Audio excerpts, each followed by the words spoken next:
Hey guys, welcome back to the Evolve Move Play podcast. I'm here with Alexander Beiner, or Ali Beiner.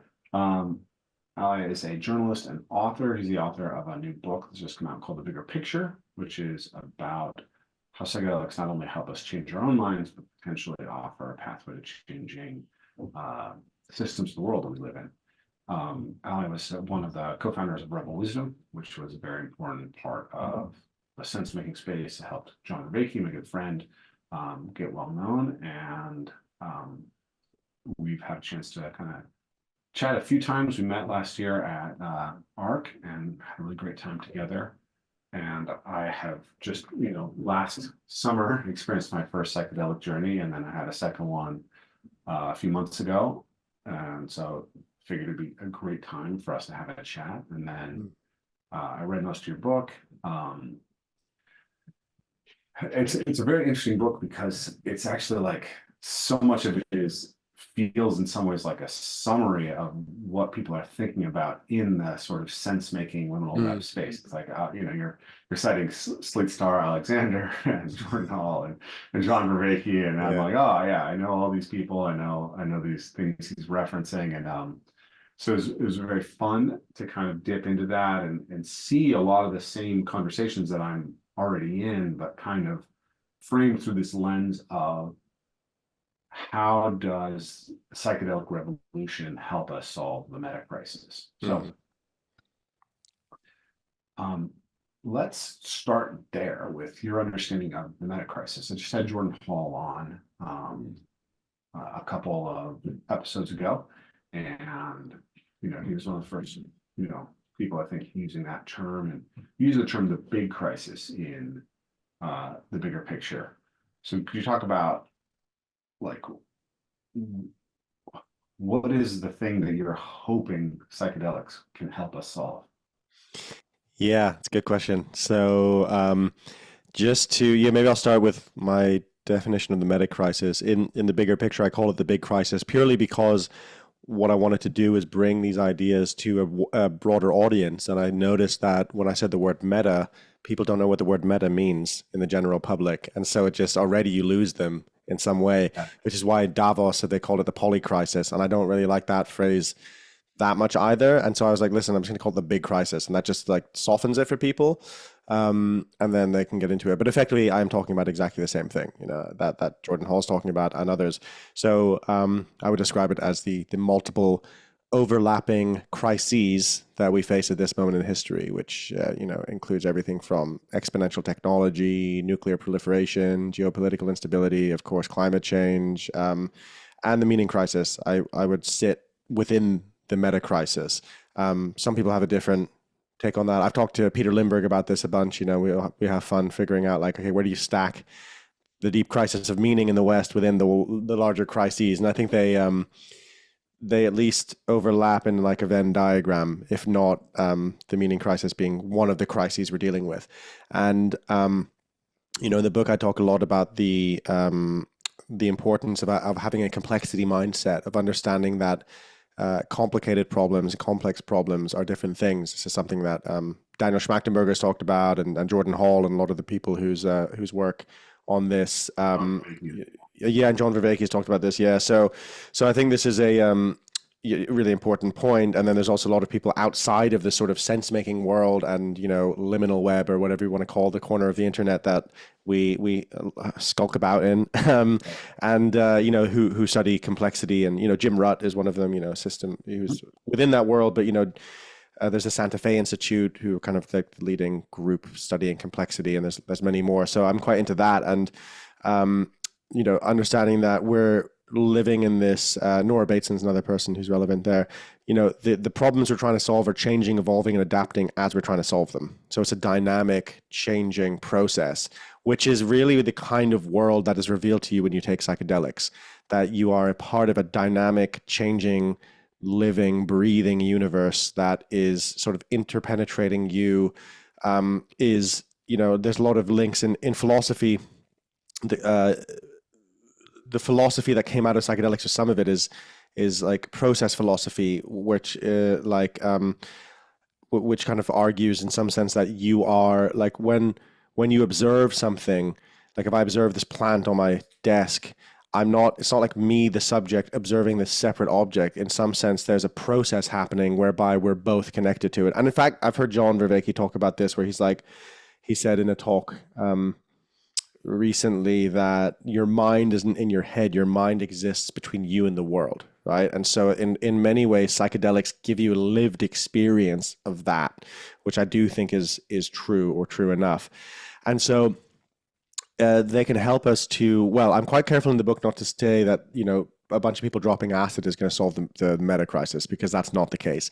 What I actually argue is that the skills, perspectives, frameworks, understandings, embodied understanding, conceptual understanding that we can gain through well-held psychedelic experiences can be applied directly to solving problems around us in the world, and solving the kinds of like wicked, unsolvable problems that we see. They also bring, my wife, Ashley, is a psychedelic researcher, and when I was writing my book, she had this lovely phrase that I put in there, where she said, like, psychedelics make the implausible plausible, and that I think is a really important point, because we could have one response to the meta crisis, which is we're all fucked, and then let's repent and let's kind of put our head in the sand, or whatever it might be. There's groups like Deep Adaptation, the environmental group, who have this kind of self-flagellating hardcore doomer perspective, or they used to. I don't want to comment on whether they've evolved now, but I've always found that quite unhelpful.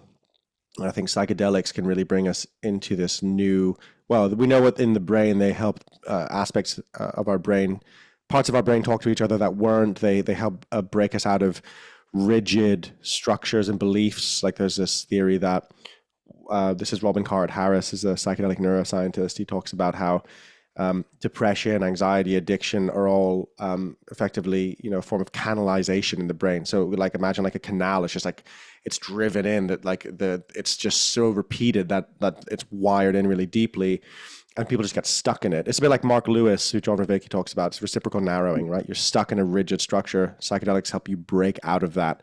And so they do that individually, but also if we can apply that kind of insight, we can apply that to complex problems. Okay. That was a lot. There's a lot of things in there that I really need to unpack.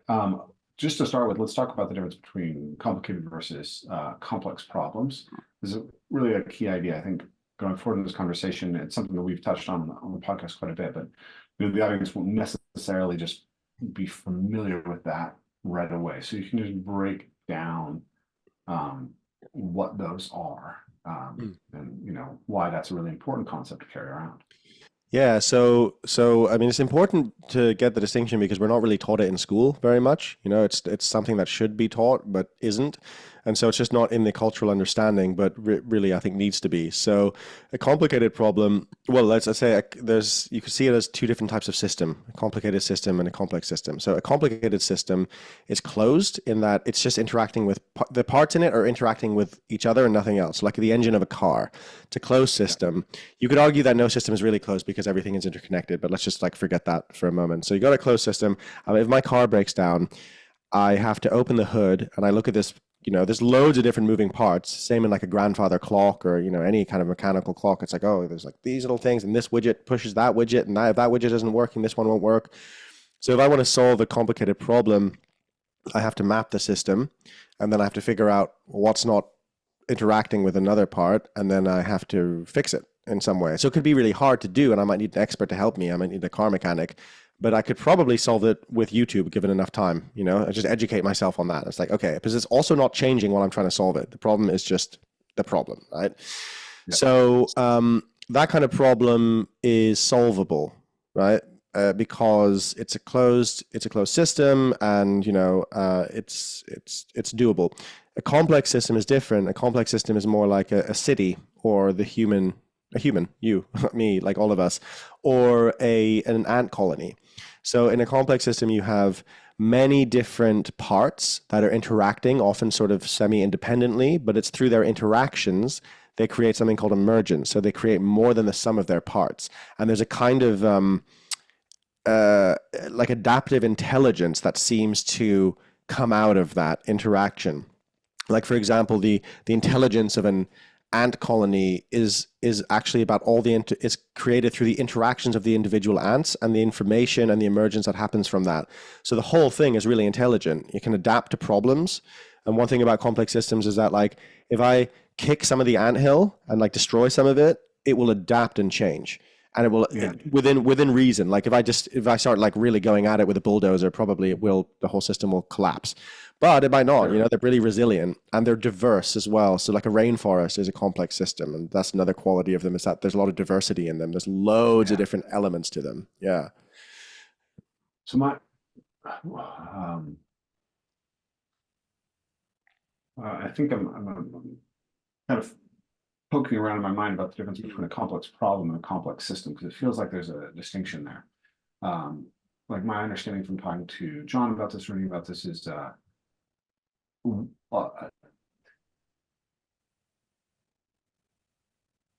one nice way to think about it is that complicated problems have algorithmic solutions. There's actually a single derivable correct solution. So you can have many different parts or problems, aspects of the problem, but if you can chase it all down, then you can get the right answer.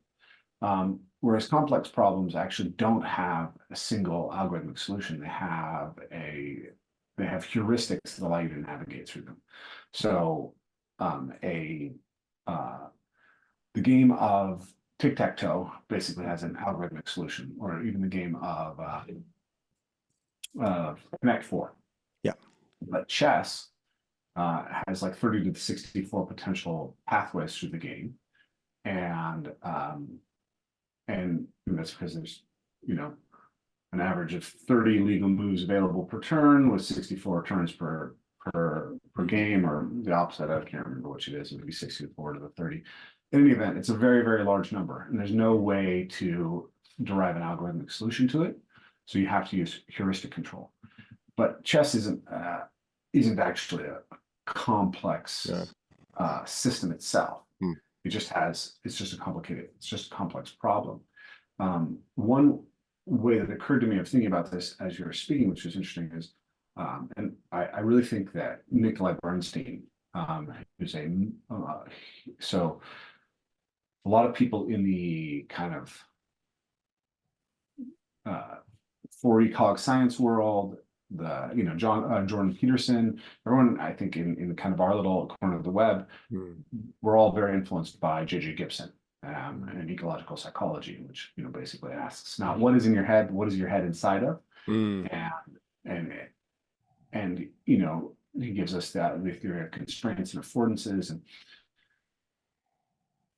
in motor learning theory, his insights have really been integrated with another thinker named Nikolai Bernstein. And largely people in this space don't seem to be familiar with Nikolai Bernstein. I think Bernstein would be immensely helpful for people in starting to think about what we're thinking about.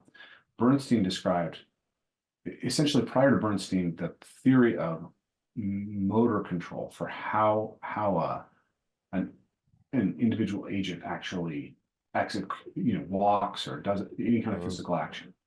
It was basically a kind of it was a program, like a software program. The analogy was actually like, have you ever seen those sheets that play in a piano? So you put them in and then they'll play the piano for you. Yeah. Pre-programmed piano player, right?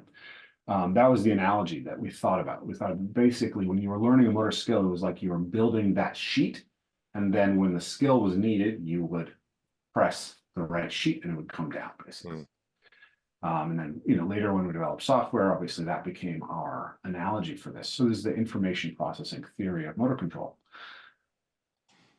Now, Bernstein basically showed that this is impossible, that we cannot operate the human system like this.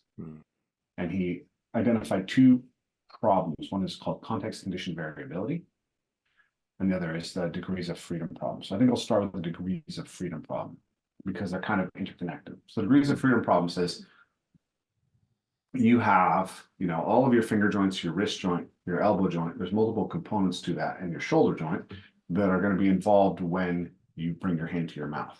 And you have multiple muscles that flex the elbow, right? So how does your nervous system know what how much to contribute from each joint Mm.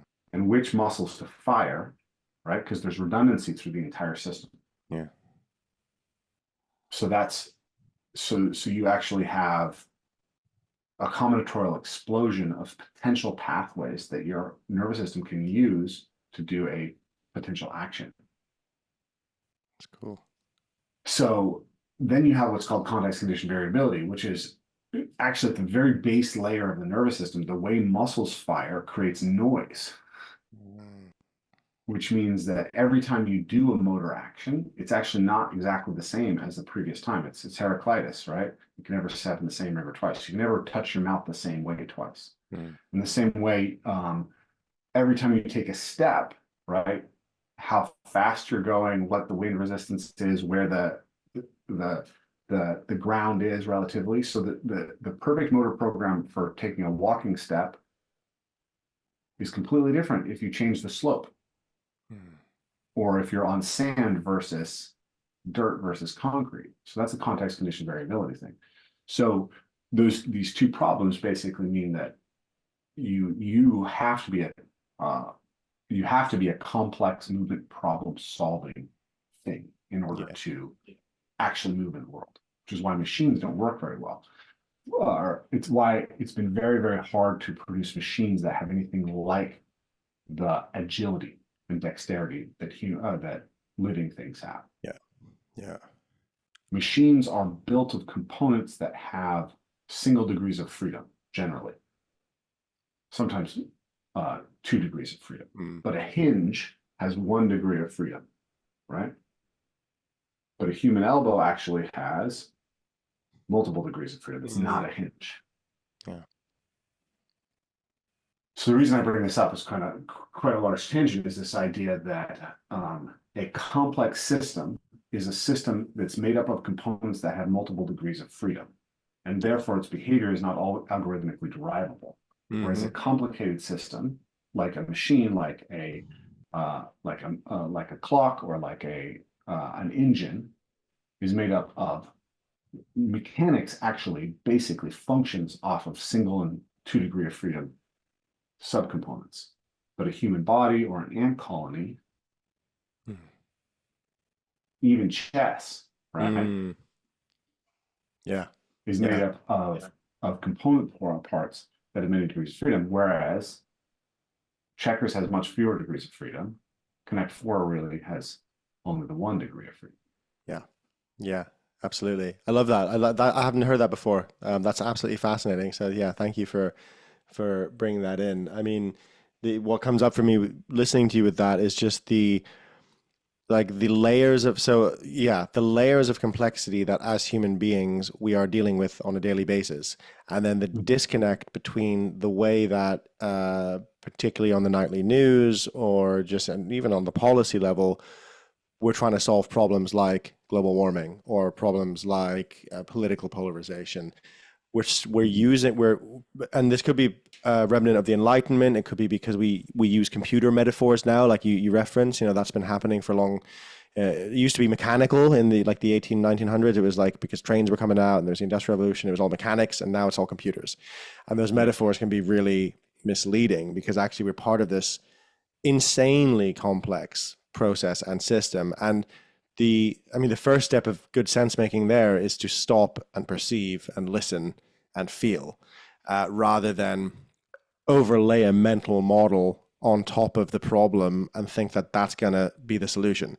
And so, that's why, one of the things psychedelics can do, but I say can because they can also go completely the opposite direction and lead us more deeply into sort of a delusional state of, being fixated on conspiracy theories, or like deepening a particular ideology. But if used well, they can give us this what's called in the neuroscience a window of plasticity.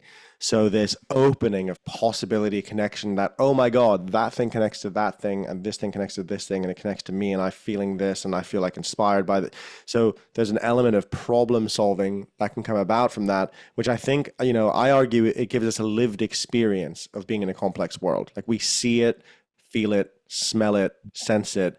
And that alone, I think, is incredibly helpful for reorienting our perspective to go, Oh, actually brings us much closer to what many indigenous cultures have, which is the sense of, oh yeah, this is a moving, changing story we're part of. It's not a mechanical nuts and bolts process that we're in. And it is, I think, a hangover from the Enlightenment and from Descartes and from Hobbes and just the whole general idea of the universe being a dead machine in some way, and us as dead machines within a dead machine. So actually, talk about in the book this how interesting it is that people, not everyone, but consistently people who take psychedelics will report either moving towards a more panpsychist view of the world, or which is where you see consciousness as an intrinsic part of matter and reality, or this is pretty robust research on this, more animistic, seeing,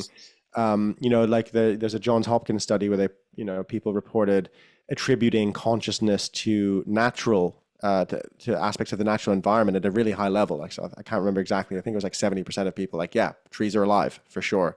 I've seen it. I've talked to them, down to even people thinking inanimate objects like a mug on your desk. There was fewer people, but there's still this sense of the world is alive. And I think that is absolutely fundamental. And I actually wrote an essay called Reality Eats Culture for Breakfast because, in the process of writing my book, I'm always curious about like, what's the ultimate generator function of our dysfunction? Like, what's the ultimate thing generating the meta crisis?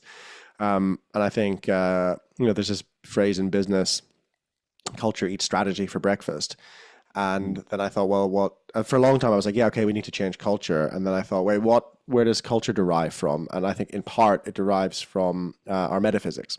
It's like, if you believe the world is a dead machine and that we're all just meat machines who have the illusion of free will, then rampant consumerism and environmental destruction is a pretty good strategy, because why the fuck not? Why wouldn't we behave like that? But if we believe the world is alive, we're alive, we're all, connected to a conscious, thriving universe, which is what many, many human cultures, aside from the West right now, have had some version of. We orient ourselves differently. That doesn't mean it's like we go kumbaya and every like indigenous culture who has an animistic view is like super nature conscious, because there's plenty of indigenous cultures who've completely destroyed their environment and overhunted, overfished, cut all the trees down on an island, so that's just a kind of wasteland.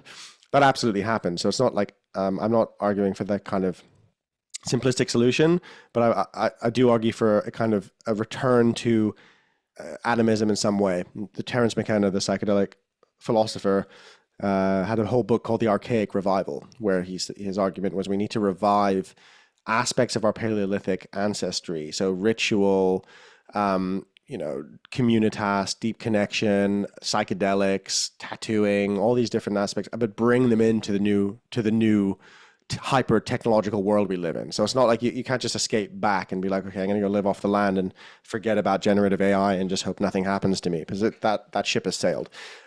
So it's a forward escape, as he called it. Yeah. No, I have to disagree about the tattooing part. That's a personal pet peeve of mine, but I saw you tattoo and leave your hand up there. So I guess we're on different sides of that. I'm up for it. Yeah. So, yeah, kind of after that bit about the complicated versus complex and really what the body teaches us, right? This is always kind of where I end up with in these conversations, is that I feel like I come from the movement space, and the movement space is a world that I think is kind of emergently touching these bigger, higher order principles. Yeah. Right. Ido Portal, who's probably the most favorite movement teacher in the world, he said something that I liked. He said, "You're a specialist, or you're a human first, you're a mover second, and you're a specialist last." And it's funny because I don't think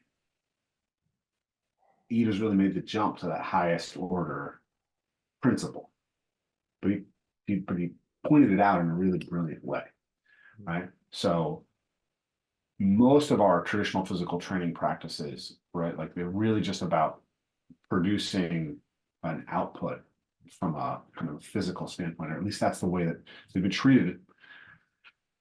at the last half of the 20th century and the beginning of the 21st century. And now there's this movement back towards a sort of generalism. It's like, well, how general do you want to get, right? So you can be like, okay, you're just a triathlete, but maybe you want to be the fittest person in the world. And now that's CrossFit. And then maybe you realize that fitness isn't just about work output, it's about your ability to have skills. And now that's movement culture. And then the next step would be like, well, maybe you want to be a wise, virtuous person, and your gymnasia actually exists to produce that. And I feel like a lot of people in the movement community are sort of bumping up against that. And then maybe I'm the leading, point of that spear, and then you kind of pierce into the wisdom space, and you discover all these people who are really concerned about that. And then you realize that the most of them just don't get the body. Yeah. There's a lot of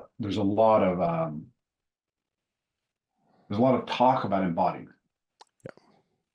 But there's not a lot of people who really seem to be integrating the body as central to what's happening. Yeah. And so it's cool to see that, like I've been trying to convince John Vervaeke to read Nikolai Bernstein for a long time. Nice. And he has some of his books, but I don't think he's actually read them yet. But what I just said to you, I think, is the best argument that I made for why that's important. Yeah. Yeah. And as I was kind of playing with that at the end, I started thinking, oh, we asked the question earlier, how do all these different crises interrelate? John's argument is that the meaning crisis is kind of the central generator function. Yeah. Because we don't have meaning, because we are collapsing how the world appears to us, we end up in these frames that trap us in behavior that's ultimately self-destructive. And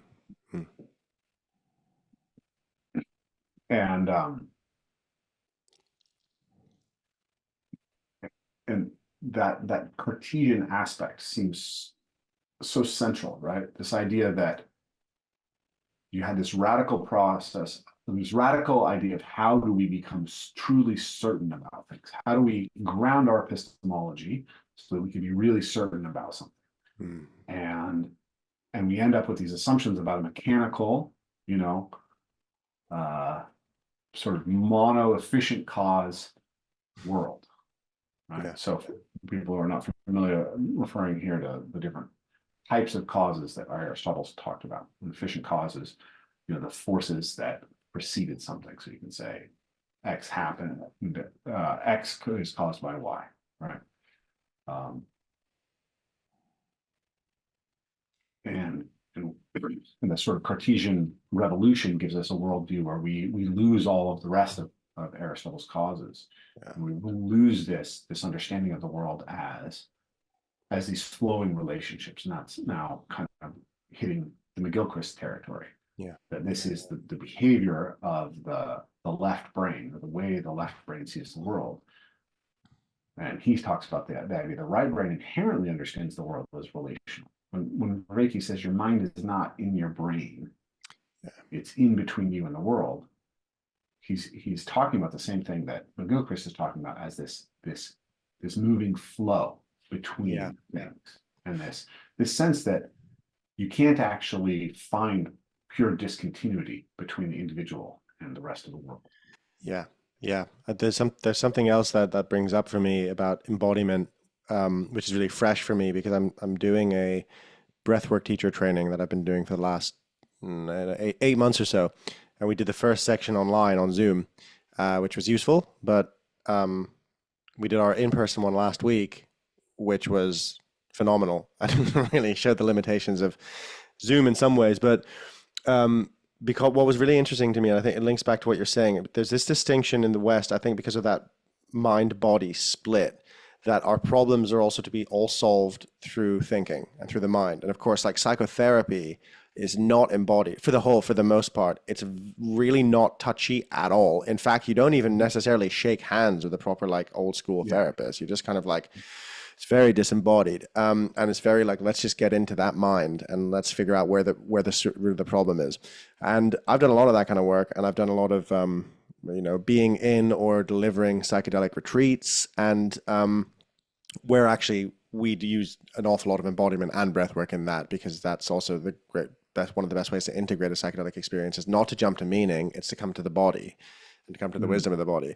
But what I noticed at the end of our breathwork session, where there was like 8 students and then the teacher and then assistants, and we were all, doing breathwork for each other, receiving it. At the end of it, we're all sitting in the closing circle, and I noticed, and this is what I shared in the circle, I noticed that I just felt a real sense of clarity, and that in the field between us, there wasn't just a heaviness. And I think that was because often in these retreats, you've spent a week sharing mind content, where someone's like, this came up for me, I had this thing with a relationship with my father, or, I realized that I really am too passive in this way, or I'm too active in this way, and I'm blah, blah, blah. And you're hearing all this stuff, and that there's a lot of, that's usefulness in that, but a lot of it becomes this kind of complex, soupy heaviness. And what I was noticing after the breath work is like, there's none of that. We're all just like clear. There's a clarity. And I think that's partly what, like, the breath work I'm training in is based on like conscious connected breathing. It comes from, it's called inspirational breathing, but it comes from transformational breathing, in case anyone's familiar with breath work. But it's this open-mouthed 2-to-1 breath of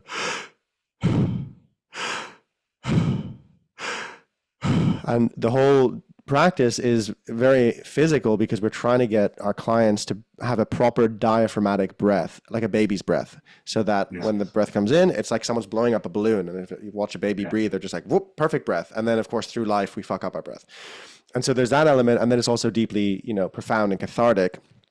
But only for me, and this was interesting, a lot of people on the course had this, like, we're doing breath work every day, and for the first maybe 6 weeks, we're all having like cathartic emotional releases, and we're crying or we're screaming, and like, like messages from the people on the joint WhatsApp group of the apartment building I live in, being like, is everything okay? We heard some screaming. And I had to be like, yes, I'm doing breath work. And then after a while, it just cleared, and it's much more subtle, and it's much more of a kind of practice that's very, very physical and embodied, and there might be emotional stuff that comes up.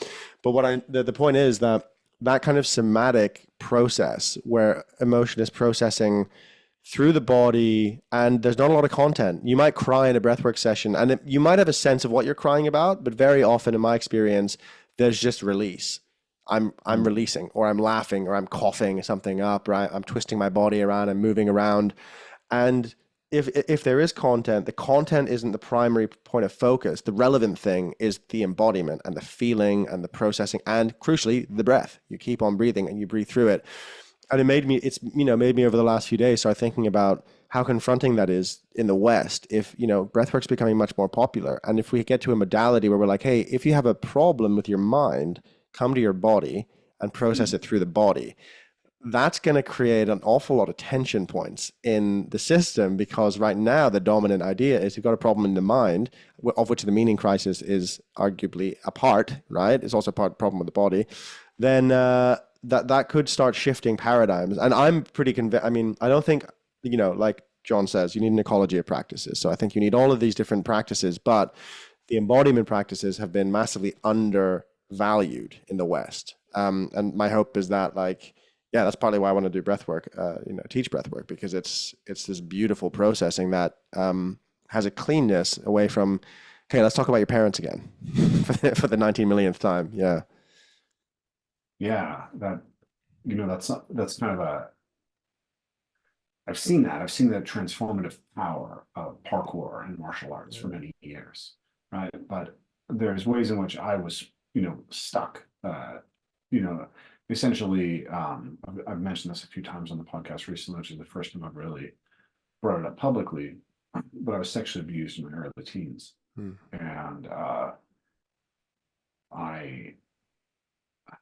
I was able to kind of suppress the emotion to the point where it wasn't present for me. I really couldn't actually feel it. I went to psychotherapy in my early 30s, because I was experiencing a lot of depression.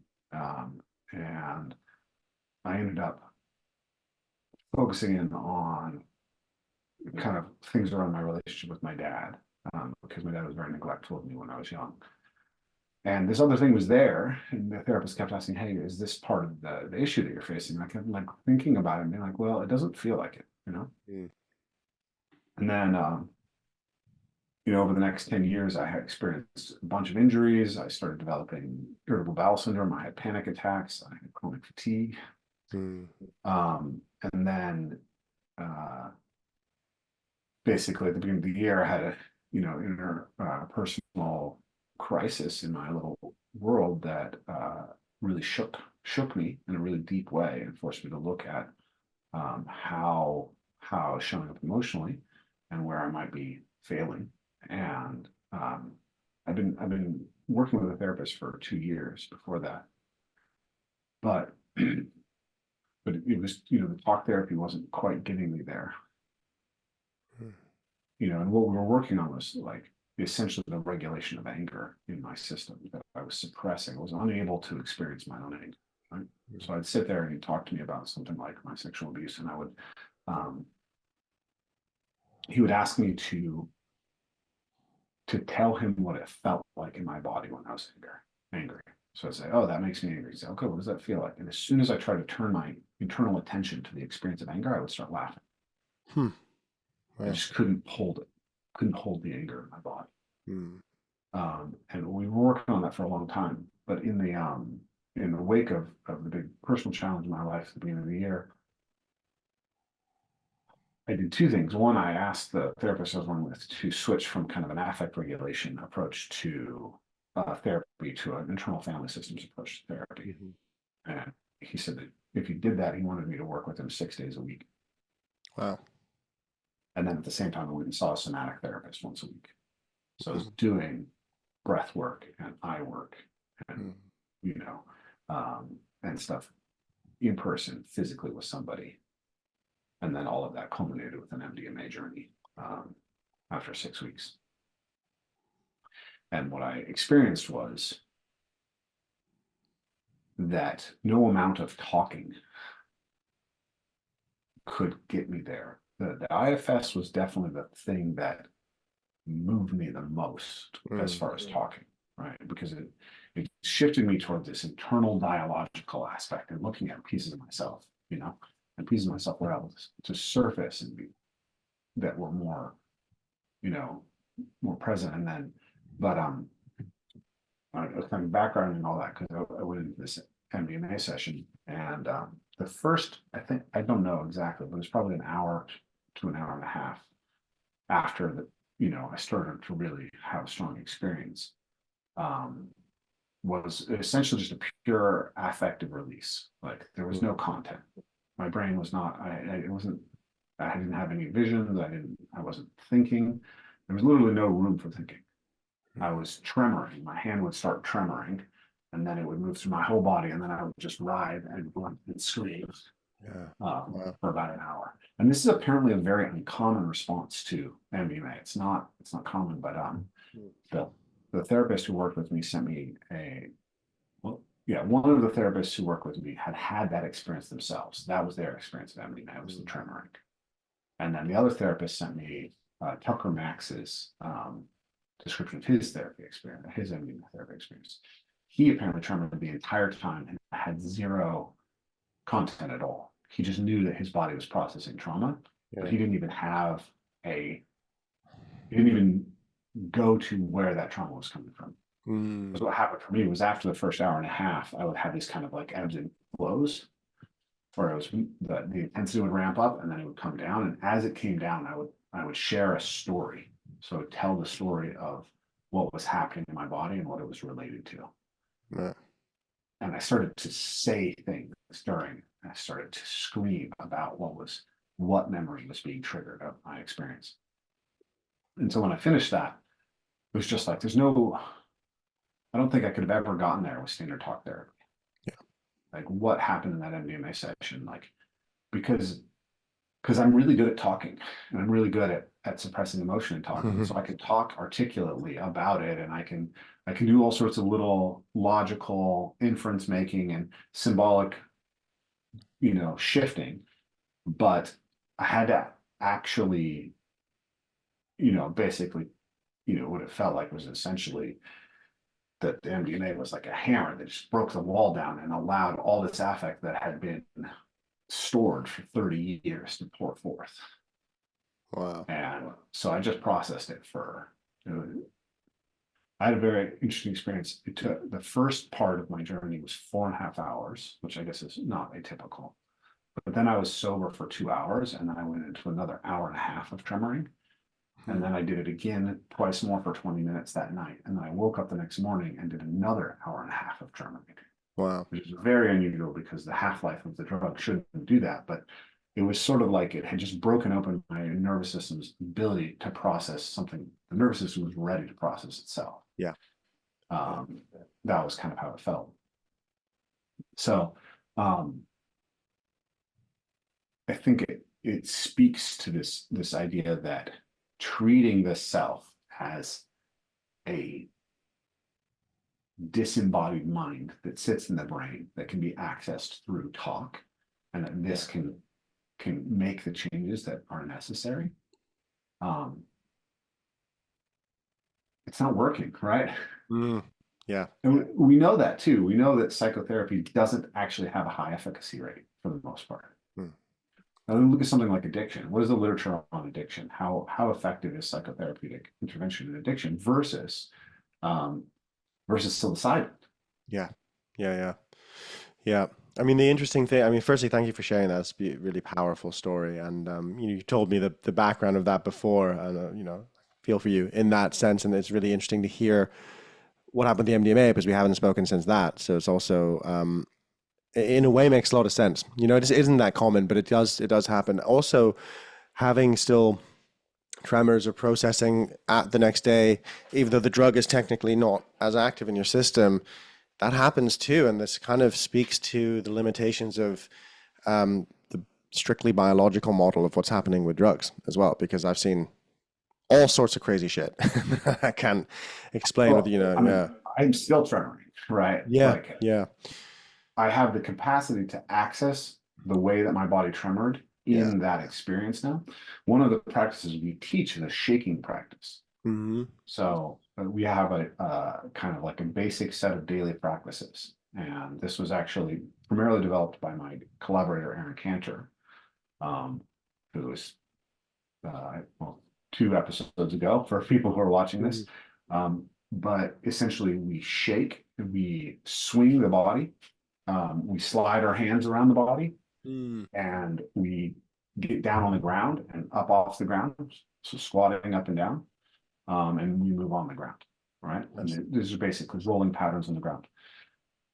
And the idea in these things is not just that they're physical movements to do something to the tissues, but that they're actually affecting the whole system, and we can pay attention to them at a somatic level.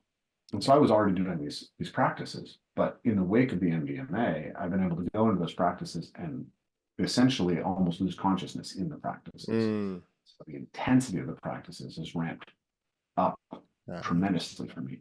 And I can trigger the same kind of tremoring experience that I had in the MDMA. It's not as intense, but it's not something I could trigger in myself before I had that experience. Yeah, it unlocks it. And that sense of being more sensitive to the world and having unlocked deeper sensitivities that comes up sometimes with psychedelics. There's an argument that you can't selectively suppress emotion.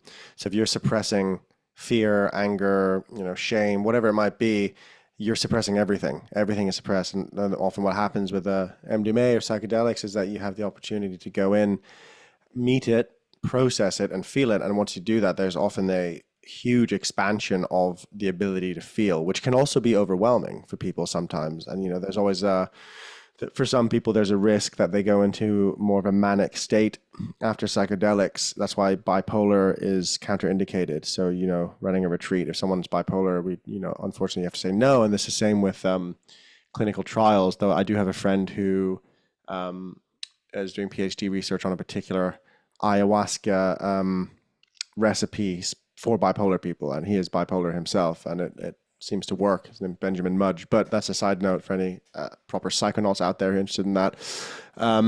This deeper sensitivity to everything, that's part of the experience. It's this kind of opening up, feeling more.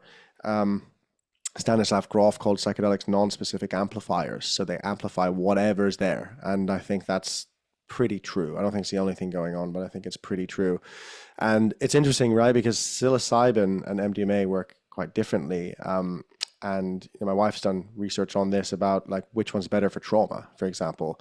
And the general idea is that there's no right or wrong with this necessarily, but MDMA tends to be used more for treating PTSD or treating trauma, although psilocybin, ayahuasca are used for treating veteran PTSD. But what's interesting about that actually is that I've spoken to pretty much every world expert on psychedelics and combat PTSD, and they're all in agreement that the combat veterans who get PTSD and then end up doing psychedelics to treat that, almost always it's not well, it is, but it's not actually the combat incident that's caused the PTSD. It's because they have a previous trauma in their childhood. So if you have trauma in your childhood, you're much more susceptible. This is generally accepted in the literature. Like you are much more likely to experience trauma later. And I think that's important and fascinating. And I think it also talks to how psychedelics work, because they get to the root of what's going on. And then they have this magical ability to help us heal in exactly the way we need to heal. And so there's like your experience of shaking without having a lot of content, very possibly is exactly the experience that your psyche needed to have in order to do the healing. Maybe having content there would have, like you said, you would have been able to logic your way through it, or kind of, asking and like kind of twist it around a bit, and then you wouldn't have had the same experience. And so there is often this, I've been in, hosting ceremonies where there's this experience that people have on psilocybin and I think other psychedelics, but they think nothing's happening. So they'll come up and they'll be like, their pupils are like saucers, and they're like, I'm not feeling anything. And you're like, okay, that's cool. Well, maybe just, maybe it's an opportunity just to have a bit of rest. Maybe that's what the message is. Because sometimes what's happening, not always, it's complicated, but sometimes what's happening is a deep psychological defense against the feeling. And also I've noticed it can often be people who are very high achieving and have a more rigid control structure. And so they're like, nothing's happening. And actually what's happening is that they're, with all of their might, somewhere in themselves might be just suppressing a whole bunch of stuff. And if you just give the permission to be like, this is like, there's something around like, this is the experience you are, I don't like to say like too much like that you need to be having. It's like a little bit, I think it's a bit well, it's no problem with being mystical, but I think it's more accurate to say, this is the experience you're having. Embrace it. This is what's true right now. Embrace this experience and see where that takes you. Like have the curiosity, because it's the resistance that's preventing it. And more often than not, they might sit down and then, or maybe they let themselves lie down and rest for a moment, and then everything just opens out, or nothing happens in the process. And then the next day they'll say something like, oh, I cried for the first time in 20 years last night in bed after the ceremony. And it's like, oh, that's really interesting, isn't it? Or in the weeks afterwards, which is why integration is so important, they might then really have this process that's just delayed, and it needed something to happen that could get around the defenses, and that happened to be when they get home and they think the whole ceremony's over, and then something opens up for them. Then they have a memory, then they have a feeling, then So the way they work is absolutely fascinating. It's not just the psychedelics. You need to create a good space for it, and you need to give people adequate preparation and integration, and use the right psychotechnologies, use breath work, use mindfulness, teach people how to navigate well. It's like I often find it's like you're teaching people how to skydive psychospiritually. Yeah. So you're saying, okay, you're going to jump out of a plane. It's dangerous. There's no doubt about that. It's a dangerous thing to do. As probably most skydivers would say, like it's actually quite safe if you do it well, but it's like, you would never say like skydiving is risk-free. And it's the same with psychedelics. So, you give people the skills, you guide them in some way for, initially. But then probably the difference with skydiving is that your first dive is in some sense unaccompanied, because we can't be in someone's mind, and nor would we want to be. You'd want to be present and there to help if needed. But ultimately, the person's on a ride, and you don't know, as a facilitator, you don't know what's going on in their mind. You can see, you look at their body, we look at body language a lot, and even subtle body movements to figure out, what might be going on, but it's often kind of a guess. But yeah, I guess my point is there's this, again, what Stan Grof called the inner healing intelligence that gets activated with psychedelics. And it never ceases to amaze me how magical it is. And it could be your next ceremony on whatever it is vastly different. That's also another thing about it. It's just like completely different every time. And you have to, again, this is an important point, like learning how to encounter deeply powerful, complex emotions in yourselves, ideas, symbols, archetypes, and then have another trip and it's completely different. What it teaches you is a kind of cognitive flexibility, which is really important for sense making, navigating the world, solving problems. It teaches you to just be in the space of not knowing and epistemic, deep epistemic and ontological humility, because you just, Mm. I'm very experienced with psychedelics, and I've had psychedelic experiences that very few people in the world have had, like, intravenous DMT and, intense experiences like that. And I never go in being like, okay, I've got this. I know what I'm doing. Yeah, Like, it's like anyone who does extreme things, it's like, you don't do that. You like respect the ocean if you're a fisherman, right? Yeah. there's a more important direction that I want to go, but I thought I'd note this because it's kind of, I found it amusing. I was recently listening to Andrew Huberman describe his MDMA session, Hmm. and he also had the tremoring experience first. Hmm. So Hmm. his first session was very much like what I described and very much like Tucker Max, which is funny. I wonder what it says about me that I have experiences those two alpha bros. Um, Hmm. don't develop too much muscle mass. um, but uh, but his second experience, he said he laid completely still for 8 hours. Interesting. Completely experience. Yeah. So Yeah. yeah, I'm gonna go have my second experience sometime soon. I'm very curious. I think it'll be I have very different intention going into the second one. I feel like I have different problems to solve. Yeah. So okay, there's a couple ideas though that the humility of the experience and also the capacity to accept intense experience. Yeah.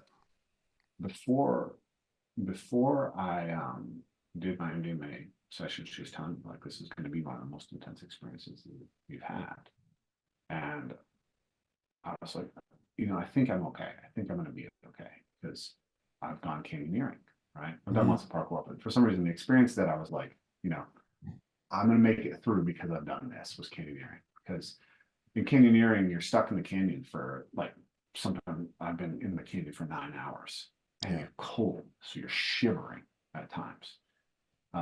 And you just have to keep going, doing physically intense things over and over and over again. Mm. So, of course, once I get into the MDMA experience, it's much more intense than anything else I've experienced. But there was this sense of ability to surrender into it. Yeah. And and my therapist told me that I seemed like a veteran tripper, right? Even though this was Mm. the experience of MDMA. And kind of, and then when I went through this full experience of IFS and somatic therapy, like before I did it, people were telling me like, this is, uh, John Vervaeke told me, and my therapist both told me, or Chandler Stevens both told me that this is very potentially disruptive, Yeah. right? Like you may be really erratic emotionally. You may your sense of self may be disrupted. Hmm. And I felt like I've been quite integrated through the whole thing. I've been able to essentially, I've been able to show up for business. I've been working substantially less, but like when I'm called upon, I'm able to be an integrated business Yeah. leader for the people in my company. I've been, you know, co-parenting and taking care of my kids without any issues. Mm. And I don't know for sure, maybe it's temperament or personality, but I think part of it is all that embodied physical work that I've done. Yeah. Yeah. Yeah. I think It's that the would martial help. arts, it's the parkour, and I think that like yeah, if you've accessed intense flow states, if you've done physically intense things where you're huffing and puffing, and you've been in experiences you just have to surrender to, jujitsu can be a really intense experience of surrender. Like Yeah. you're gonna get rolled and you're gonna have to submit, and you just have to be like, I'm not actually gonna die. Yeah. And I think that really is like a necessary precondition in some sense for this stuff to do Yeah. it well.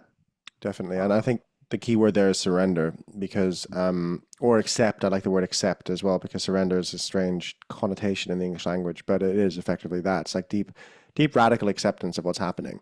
And I think that's a core aspect of it. I would even go so far as to say that there's an element in which, because I had well, maybe this is personal to me, but I had a psychedelic experience on a research chemical when I was in my early 20s. And I was a bit of like a life crisis, because I was, writing. I'd written, self-published a novel in university right at the end. And I was like, all I want to do is be a writer, which thankfully I have managed to do with my life. But there was a good old 10 years where I'm not doing that. And that was very tough. And I was working in like a branding agency, and I was like, fuck, is this going to be my life? Am I just going to fail? And like, what's going to happen? So I took too much of a research chemical called TMA2, and it's very speed. It's phenethylamine, which means MDMA is a phenethylamine, right? So it's got a bit of a heart pumping quality to it. It's related to mescaline, as is MDMA. We're the same class of drugs. And so the bad thing there was I was like, I couldn't internally calm myself, because I was like, this is a research chemical that people don't know that much about. So I maybe have taken that much, I'm going to have a heart attack.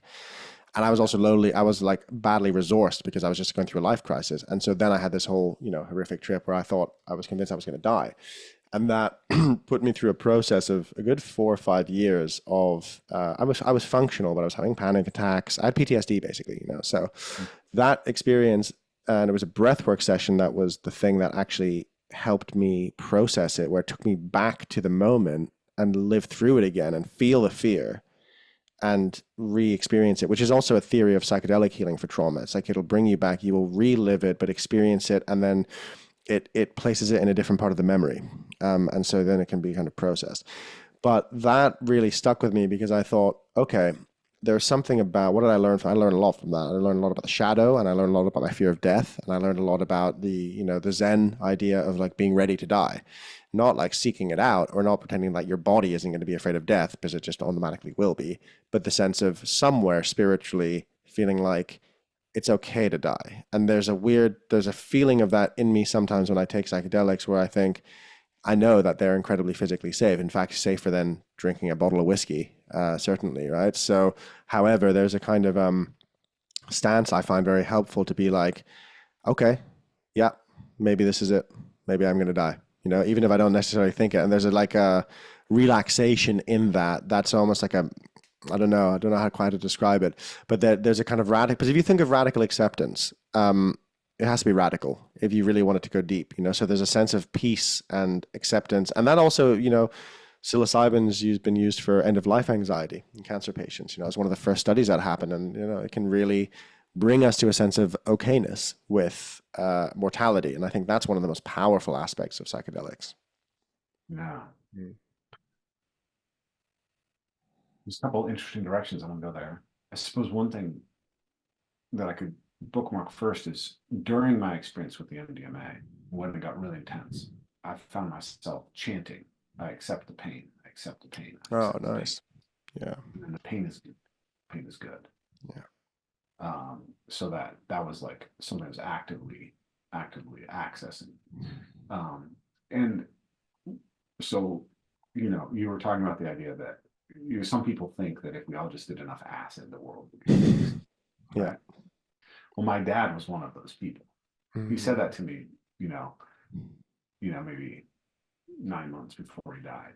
He was telling me that. He said he'd been doing a lot of LSD at that point. He went through phases. He was generally, the New York Times did a feature on my dad. Oh, wow. And my favorite line in the feature is, walking through his garden, smoking an herbal palliative the size of a cigar, which he likes to take at certain times of the day, like when he's awake and not eating. Describing my dad's usage of marijuana. So he did marijuana a lot. He did psilocybin probably at least once a month, if not more frequently. And he'd done MDMA things, and he experimented with lots of stuff, but he particularly liked psilocybin. But I guess he had not taken acid for a long time, but in the last year of his life, he started taking a lot of acid, and he was telling me that he thought it was, the answer to everything. And this is why I didn't ever try psychedelics until I was 42 or 40, Mm. yeah, 41. Um, because, my dad was not an exemplar of functional adult behavior that I wanted to model myself Yeah. on. And um, and neither were most of the men or women really who I grew up with, but especially the men who I grew up with in the counterculture, right? So probably almost every adult male in the population I grew up with had to experiment with psychedelics at some level. Wow. You know, because I grew up around uh, the hippie counterculture, right? My dad went by Sunray, and he was a world famous natural builder, and we lived at the end of a dirt road, and he rented these crazy Middle Earth style buildings to other people within the alternative community. And that was a friend group, and we went to the Oregon Country Fair and the Barter Fair and the Rainbow Gathering, and that was the social milieu that I grew up in. Yeah. And I met a lot of people who were basically permanently disconnected from reality. Yeah. And like that was a big problem between my dad and I, was that he just occupied a reality that I couldn't enter, right? Mm. He would talk about the buildings that he built, and he'd tell me about the swirling lights and colors that were created by the structures that he built into the buildings, and how it was, energy streaming down from heaven. Like, see anything, right? So when I took psilocybin, it was interesting because I could kind of get the sense that my dad had this synesthesia between shape and color, very likely, that literally was giving him this kind of images, like a psychedelic experience all the time, probably. And, I got to experience that a little bit on psilocybin. Yeah. But the other story about my dad, and this is a story about psychedelics and death, right? Yeah. Yeah. Yeah. My dad was raised in the Catholic Church. He was uh, an altar boy, and he grew up as the kind of scion of this very powerful logging family that owned a lot of logging interests in the Skagit County. And he was a really good athlete. He was fifth in state in wrestling, and he was the team MVP of his college football team in Western Washington 3 years running. Mm. And he was a bomb the Reds, conservative, good old boy. So the story is that he met up with some friends in a dairy field, and he dropped acid. And when he came back, he was Sunray. So the person he was before disappeared, and he became this ultra liberal counterculture figure. Started building these crazy buildings. Grew out his beard, and I always kind of wondered, like, the man he was before he took this substance, would I have been able to understand that man? Would that man have been able to not neglect me as a child? Yeah. Show up for me? Yeah. And so in myself, like, when I read that the psilocybin can increase your openness to experience by a full standard deviation, I was like, I'm not sure that I want that, right? I'm not sure that I'm already at the 90th percentile for openness to experience, right?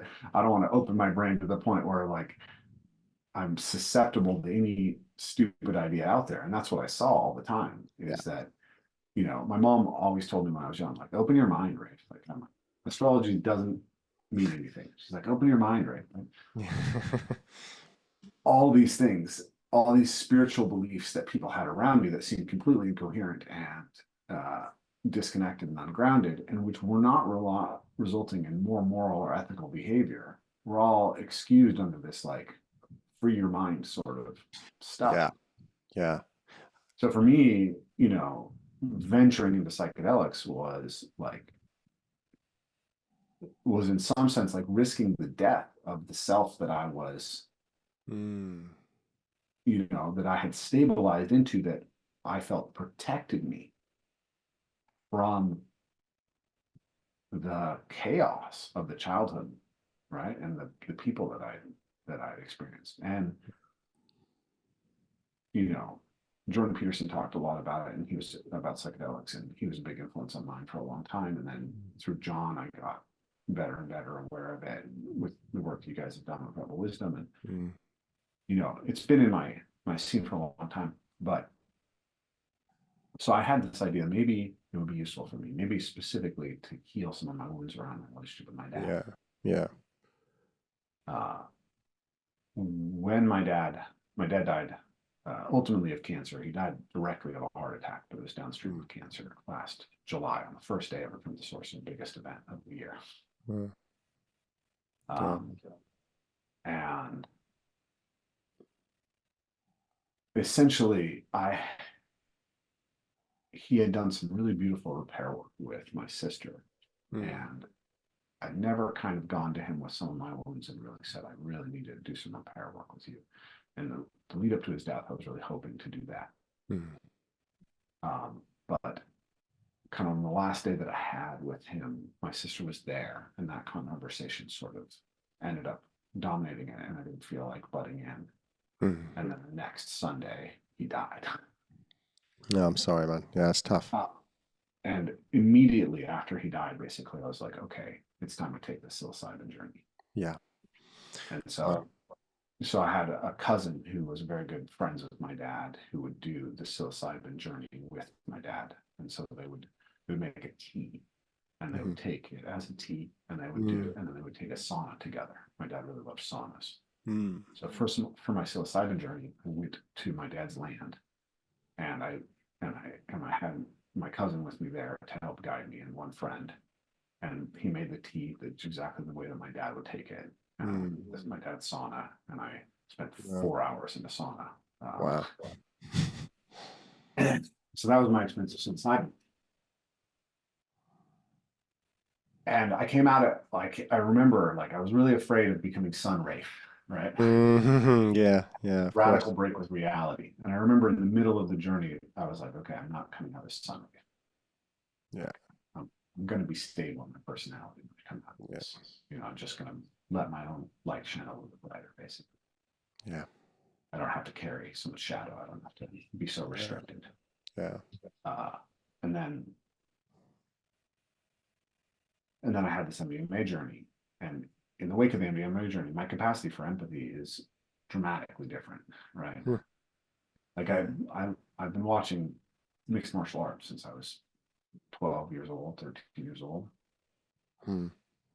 And there's some really good fights that happened last month, and I didn't want to watch them. Wow. Interesting. Well, I didn't have the same. I had. It's been developing for a while, the sense of it's actually kind of uncomfortable to watch people take brain damage. Yeah. I love martial arts, I love sparring, I love doing all that stuff, and then there's just I don't know that I'm really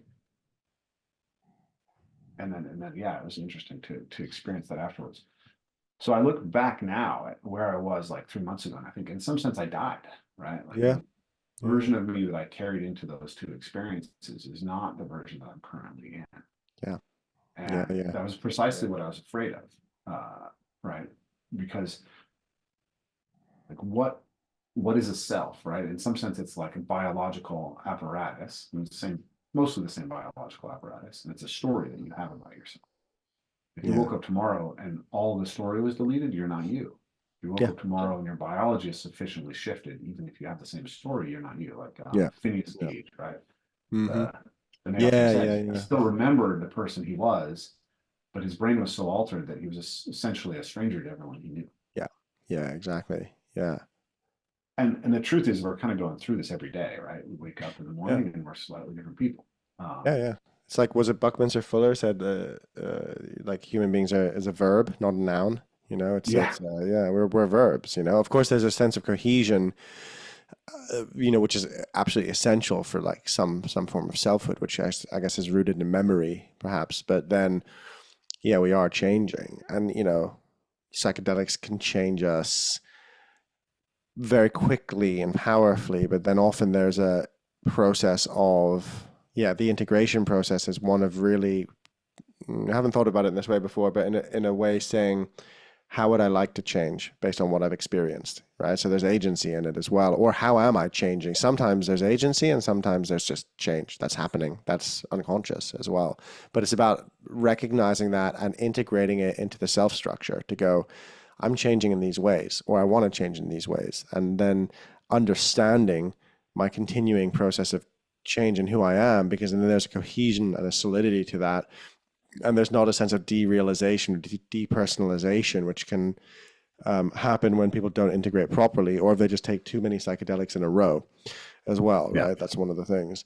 But you know, this the other thing that came up for me, and thank you for sharing about your father. That's a beautiful, that's a touching story. And there's something I just hosted. I host or I'm one of the co-directors of Breaking Convention, which is Europe's largest psychedelics conference, and we do it every 2 years, but we did a 1 day event on Saturday, and one of our speakers, a friend, Chiara Baldini, who's done a PhD looking at sort of kind of the counterculture of psychedelia and the underground, the party scene, the rave scene, and kind of that. She was giving a presentation and she pointed out that like people in your dad's generation and my parents' generation, the boomers, she argues that they were going through a kind of what Gregory Bateson calls schismogenesis, where we define ourselves in opposition to one another.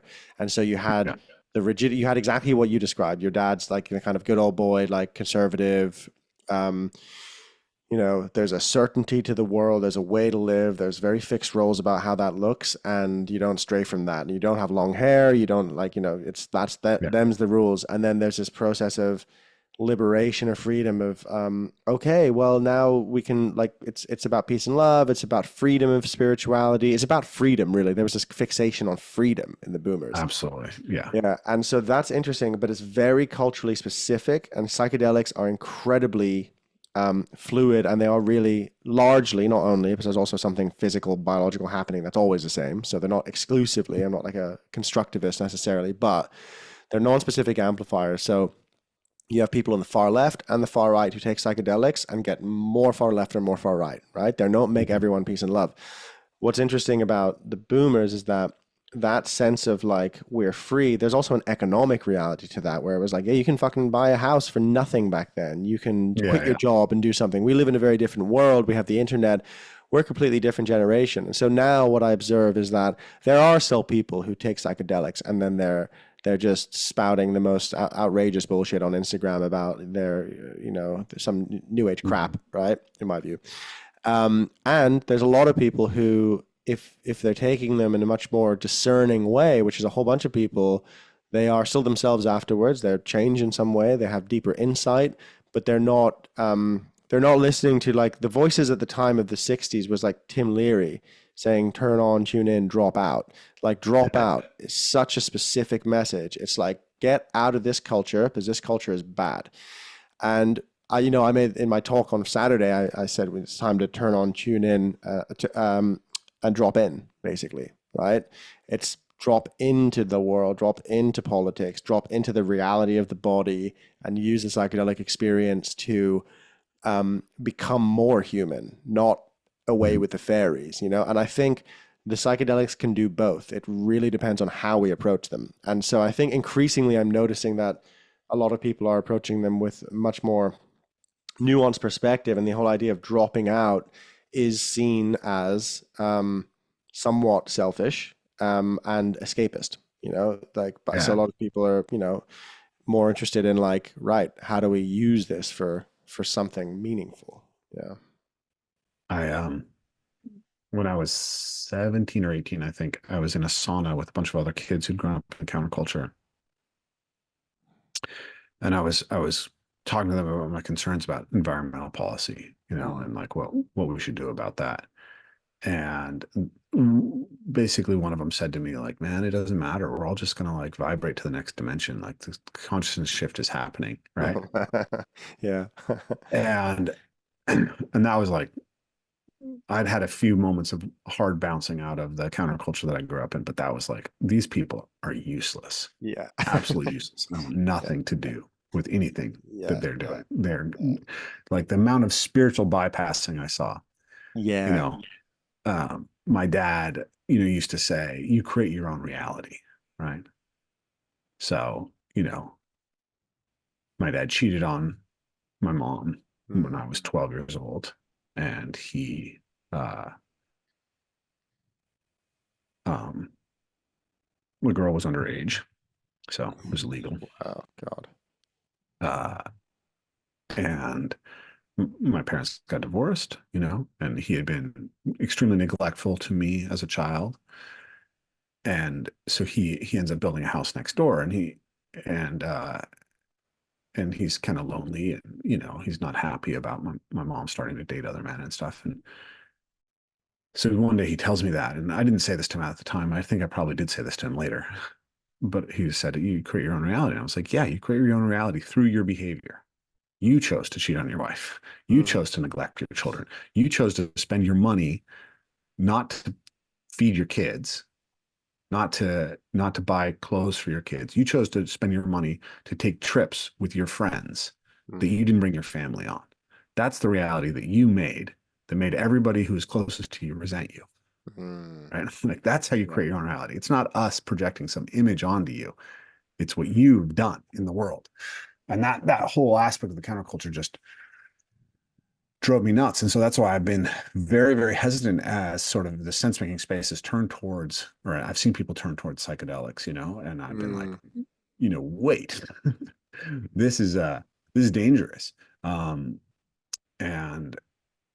so I'm very curious, because I think that, I've experienced in my life now that this is incredibly powerful tools. And I think that there is a way in which, I've spoken to the necessities of the body, and I've done really, really deep embodied practice in many ways. Mm. And yet I feel like there's a layer of capacity for me, individually at least, to fully inhabit and exist with our emotions and the multi-aspectuality of the self Mm. that I wasn't able to access purely through through the physical practices, that seems to have been really shifted through me through psychedelics and internal family systems work, which is, internal family systems is kind of like psychedelic therapy in a Yeah, way. yeah, yeah. It has a very psychedelic aspect in the way that it I, I don't, like Seth Allison said in his interview with John Vervaeke, that like these parts are real. You really are like a chorus of parts. And I'm Mm. not sure about that. I Mm. think that might be a dangerous way to frame it. Like, I think that, my hand is a part of me, and it's real, and I can touch it and feel it as distinct, and I can learn something about it by treating it as a distinct thing, but it's still part of a continuous whole. Yeah, yeah, And it's sort absolutely. of it can appear as a thing, as a one thing, right? As a part, or I can use it as part of my arm. If I turn it Yeah. into a fist and I punch something with it, it's the continuity of the arm that works. Mm. Um, so I think of it as like an imaginal thing that we're doing, of treating these different parts of the self, but it does open things up. And I think Yes. that that's a really interesting aspect of how my experience of MDMA happened, was that I feel like, in some sense, the version of me that I walked in with, it did die, but I was reborn not as a different person, but as a person with all of my exiled parts reintegrated. Yes. Yeah. I think that's the key word, reintegrated, right? Because you can't Yeah. reintegrate something if there's not a whole to reintegrate it into. And that's been certainly my Yeah. experience as well with psychedelics, is that I'll have encounters with what are either archetypal parts or perhaps real entities, or, however you want to see them, but very, not always, but often the response is, okay, how interesting. Bring this into myself. This is disconnected right now. Bring it in. I don't think that's the only thing going on, but I think certainly I've benefited greatly from reading and digesting Jung and understanding shadow work, outside of psychedelics, but then also within the psychedelic experience. Like, here's a demonic female entity with knives coming at me, and then I'm like, great, this is an aspect of me. Where is this part of me? Where is this energy in myself? Welcome it in. Um, Come at me. That's usually my attitude with encounters. I'm like, bring it. This is also a thing Mhm. where embodiment's important. Like, I do a lot of I did boxing in university, and I spent, at least a few times a week hitting a punching bag. And I Mhm. remember doing, when I was doing the DMT extended state trial I talk about a bit in my book, I was also doing that. I was like, this is as important a part of my preparation as anything else, is just to be in stance of um, like what Jocko Willing calls like default aggressive, right? And like, I'm not going out to be aggressive, but I'm also like, there's a lot of like, with like encountering entities and spirits and stuff. There's a lot of superstition. There's a lot of fear around like, oh, you must do whatever they say. And I think like healthy respect is required in these experiences, whatever these entities might be, whether they're parts of aspects of self or whether they're, independently arising. But I'm like, well, my attitude is I don't want anyone to fuck with me, whether I'm in the DMT space or whether I'm walking down the city street. And so the same attitude applies of, respectfully not engaging with people. But if someone's engaging with me, I'm going to have a particular attitude, and the embodied attitude is the same that you bring into the psychedelic space. It's the same. It's still you. It's still like, it's what you have learned. It's what, John Vervaeke calls exaptation, or he doesn't call it that, but he refers to as exaptation. And that was, interestingly, the course that you and John did through Rebel Wisdom, Embodiment and Flow. It was talking to John in prep for that course that cracked open a lot of the argument I make in the book, which is that we exact the skills from a psychedelic experience. We can exact them and apply them to the meta crisis. It was John mentioning exaptation in the context of 4E cognitive science. I was like, holy shit, that is exactly what I'm trying to say, but now I have language for it. So I have John well, both of you guys to thank for that in some sense. Inadvertently, it was your fault, the book. Nice. Yeah, yeah, yeah. The hmm. I, just this week, I don't know if you saw it, Jules Evans wrote a Substack about IFS, internal family systems, and about what do they call them? Something burdens, integrated burdens. Yeah, yeah. I haven't read it, but I saw it come through. Yeah. Yeah, which was about the fact that, like, Richard Schwarz's book is called No Bad Parts, right? Yeah. The idea is that, like, even parts of you that are driving you to cut yourself or to damage the people, they're responding to something real. Yeah. And but like John Vervaeke has talked about the fact that he has this experience of Hermes, which seems to be not necessarily a part of him, but a sort of transjective entity, right? Mm-hmm. Yeah. And most of the people who've done DMT think that these entities have some sort of external existence, right? Yeah. So the argument I've always made to people and this is the argument that I used to make about God in general, is that it's an intrapsychic experience, right? So like when Jung talks about the collective subconscious, it's like it's collective not because it exists in some sort of shared space that we access, but that we all have it inside us, and it's the same in some sense, or it's common in some sense because we all have the same heritage, the same evolution, the same structure, right? We generate the same type of images because we experience the same type of things with the same type of frames. And to me, that kind of approach is much easier to ground in scientific epistemology, and it seems to avoid some of the dangers that we've had, right? Like Jules Evans is talking about, what's happening with internal family systems, which, I've just experienced the power of myself. But he's pointing out that it in many ways is now it runs the danger of running into some of the same dynamics that fueled the satanic possession panic of the 1980s and 90s. And I saw this growing up, right? Like all these people who believed that they were possessed by spirits, and this spirit was doing this bad thing to that person. Yeah. And so there's part of me that's like, okay, this is a very, very dangerous sort of territory to walk into, this idea of spiritual entities that exist outside of us. And yet I also am like, reading Eric Kuhl talking about the egregore and the idea that in the experience that in some sense we voluntarily allow ourselves to be possessed by these algorithmic spirits when we engage with social media. It's like, you win on, let's say you're more right of center and you go on Twitter and you hit libs of TikTok and Titania McGrath Yeah. um, and Matt Walsh and Chris Rufo, right? You see a series of tweets from these people, and you're embodying anger and outrage. Yeah. And now you're going to walk out on the street and see your neighbor who's got a, in this house we believe sign, Yeah. Yeah. and you're possessed by the spirit of this thing that's been produced online. Yeah. And so there's a weird way in which, like, we talked about this a lot at the Spawn Project, that the idea of like something like demons and angels Mm. is actually like necessary right Mm-hmm. now Yeah. in a Yeah. world Yeah. where we're exposed to these things. And at the same time, um, we have the power to suggest people into profound mental illness and to take advantage of them, right? That's another thing that Jules Evans has been talking about. Yeah. MDMA therapy, psychedelic therapy, internal, like all these things are really easy to take advantage of to like sexually manipulate people.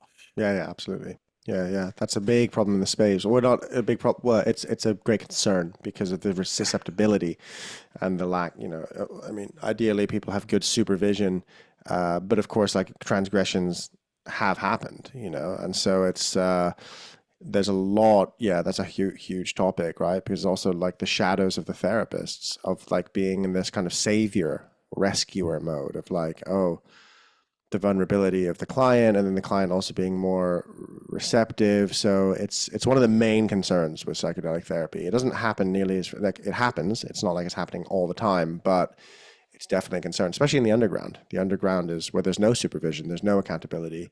But yeah, yeah, absolutely. Okay. So I know we're basically reaching the end. I feel like we made about halfway through this conversation. I'd love to keep talking because this is a deep, rich Yeah, yeah. conversation. Um, there's kind of a juxtaposition that I wanted to go into with you, which is this idea that there's the underground, which is sort of, wild and free and crazy stuff. It's a bit of a Mm, Mad Max territory, right? yeah. And all these terrible characters can come out like um Jules Evans published another essay recently where he was talking about I can't remember the name of it, unfortunately, but there's a specific sort of school of psychedelic therapy. Yeah, yeah. Was it Um, Octavio someone or was it like I can't remember. yeah, but this guy, one of his main disciples is one of the major people who's one of the advisors for MAPS, which is the main place where psychedelic assisted therapy is meeting the scientific world. And he's, 1 degree of separation from people who are taking sexual advantage of these situations. Yeah, it's Claudio Naranjo is the name of the guy, I believe, from Yeah. the Dionysian Gestalt. It's called. So I haven't. Dionysian Gestalt, right? Yeah, yeah, Um, so so you have this wild and woolly underground, then you have the scientific aspect of it, then you have the traditional practices, which I right, like someone like Jonathan Pajot is a mutual friend of ours, he would be Mm, very worried about how like if you go to an ayahuasca ceremony with shamans in Peru, like you're integrating a spiritual world that you don't even understand, that you don't have the cultural yeah, context and grammar to show up for, right? And completely. And even you're actually in you're actually participating in a process which has been designed for Westerners because traditionally it was the shaman who took the medicine and mhm. diagnosed the person who wasn't on the medicine. And that's a really interesting, one of my friends, Dave Luke, is a professor of parapsychology. He's talked about that. And, a few people have, I forget who it was, like this weekend at the conference, someone was like, you know what, we could save a lot of trouble from all this potential abuse and, people getting hyperinflated if we switch the whole psychedelic model in the West to the clinician takes the psychedelic and then diagnoses you, which is so alien to us that it probably would never happen. And I also Yeah. not that into it because I think that incredibly healing to have the experience in a well-held space.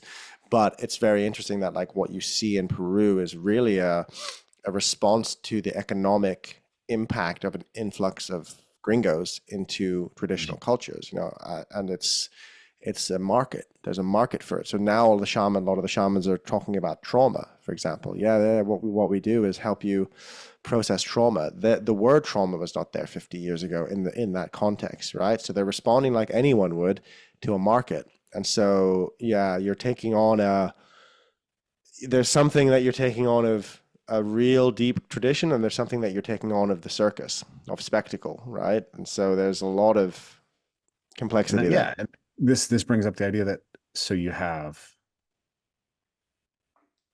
these explorers basically Mm, who may be motivated for really good reasons or really bad reasons or mixed reasons, yeah. who can get lost and fall into damage. So this is kind of the community I grew up in. You have the scientific medicalization of it, which is going to necessarily, right? You want to pare things down. That's what science does. Yeah. Yeah.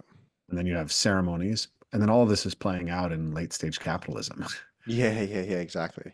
Exactly. And how do we navigate that? That's the question that I wanted to get into, which I think we'll have to take up in our next In conversation. part two, I'd love to do a part Part two, man. two. Yeah, yeah. I think there's a lot more to explore. It's been great Because, though. Like, yeah, because yeah, because I think the psychology of practices idea, um, I think it's somewhere in there is the answer, but it's a wicked problem, right? it is. Like Yeah, we yeah, have these incredibly powerful things now, and we need them really badly, right? Like, yeah, the recovery rate for complex PTSD, as I'm experiencing, right, it's very low, yeah, with traditional yeah. therapies. But you do MDMA therapy, and you can overcome what would take years.